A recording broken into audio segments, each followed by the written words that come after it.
Beneath these still waters of Papua New Guinea lies Australia's oldest wartime mystery. There's also 3 ageing patriots, all on the hunt. A stubborn naval commander. It's our first loss in the naval history, and that's what gets me cranky, because it's not been picked up on. A former army commando fighting for our forgotten heroes. These fellows made the supreme sacrifice for Australia. And a legendary deep-sea salvage diver who could change everything. I'm sure I saw a submarine, not thought. You're definite about that? I'm definite, absolutely.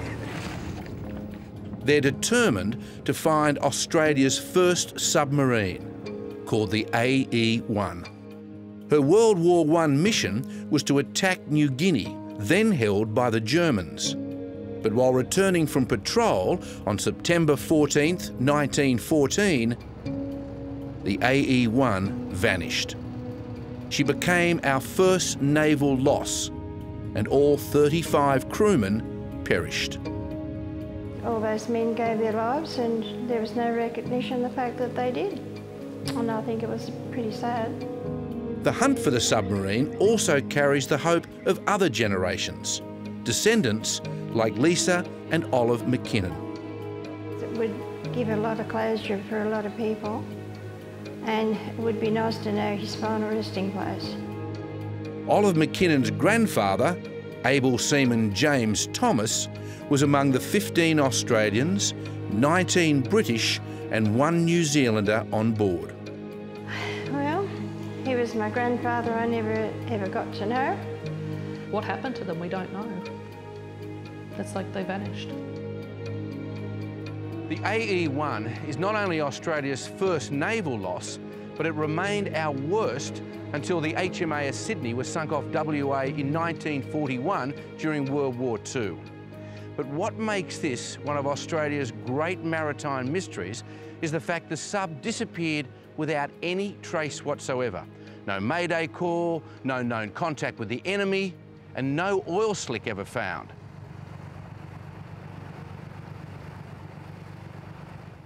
George Tyers believes he's the only person to have seen the AE1 after it disappeared. I'm definite, absolutely. There's no mistake. You strike me as a bloke who... I'm telling you the truth, mate. You can chuck me over the bloody side if you find out contrary. In his time, as a salvage diver, George dived on countless wrecks in these waters. Then, while collecting metal from a sunken Japanese boat in 1971, his anchor drifted and he hooked something big, something very big. And I went over and I checked the anchor, and it was very straight up and down, and I thought, wow, that's deep. So George made an incredibly dangerous dive, well over 100 metres, to retrieve his brand new anchor. What he found took his breath away. I could see this long needle-shaped hull, and it blew me mind, because right at the end of where I could see, there was this thing I thought was a cabin. What was it? It was a conning tower. Yeah. And the sleek deck was a submarine, thin submarine deck? The railings were there. The chain and wire was on the railings that a submarine's supposed to have.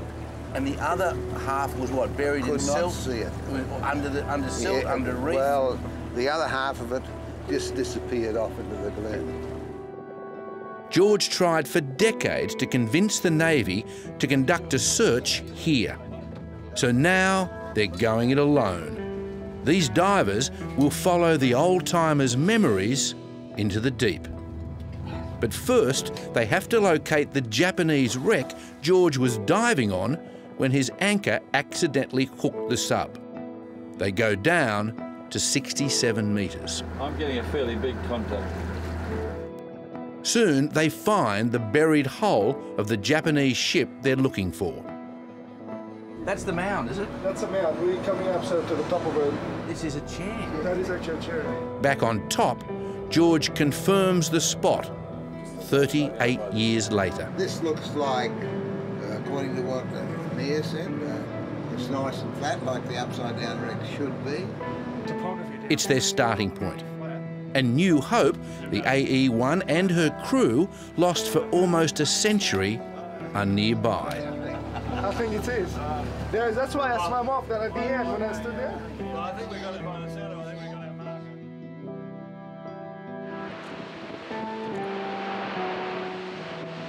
Hopes of an early breakthrough are stalled. They now realise that since George dived on the submarine, erupting volcanoes have dumped millions of tonnes of ash on the seabed. So the chances are it is covered. Yeah, possibly. I'm not doubting that possibility, but... Yeah, me too.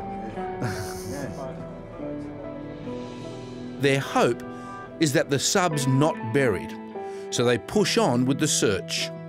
The next sweep, the next dive may unlock the mystery of the final moments of the AE1. Those submarines were so primitive, they had no real way of actually surviving if it went down. A whole submarine could implode, flood with water, and the captain was trying to control his submarine from disappearing into the depths.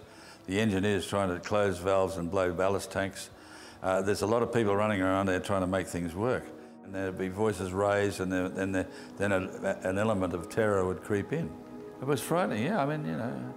And they've got ammunition on board. Oh no, it'd be a terrible shame. What if the thing just stopped and was, you know, sinking to the ground, no oxygen, a slow, horrible way to die? I'm thinking, was it quick? Was it slow? It is Australia's history, and it is a war grave, and we have spent so much money and so much time finding other war graves. Why not the AE1? Robin Rosen's great-uncle, Engineman James Fetts, also served aboard the AE1. We need to know what happened to our sailors and officers. I mean, they died for our country. We need to know what happened to them. If it's ever found, it is a war grave. These three old patriots spend over a week crisscrossing the harbour. Warship Melville.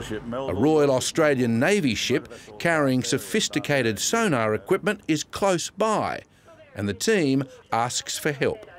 I'm just wondering whether you've got a chance of having a quick look over our site. The last-minute request is politely refused. Depends on the timing or the nature of the task. I've really got to sort of get on my way over. For 30 years I've been trying to get the Navy to do a check on it, and they've just more or less ignored me. So the Navy buried you in bureaucracy? Buried in bureaucracy, totally. It now seems likely the AE1 is also buried under tons of volcanic ash. Probably the first naval tragedy we ever had. We'd play absolutely bugger all to go and find the AE1, the very first ship we ever lost with its entire crew. There's no way these three old patriots will rest. Their hunt will go on to honour the memory of the young men history forgot. So would you like to see the Australian government and the Australian Navy do more for this crew? Yes, I think they could do a damn sight more to remember it. And as far as the young people serving in the Australian Navy today, I think it would do their morale a hell of a lot good if they knew that they in turn weren't going to be forgotten like these fellas were.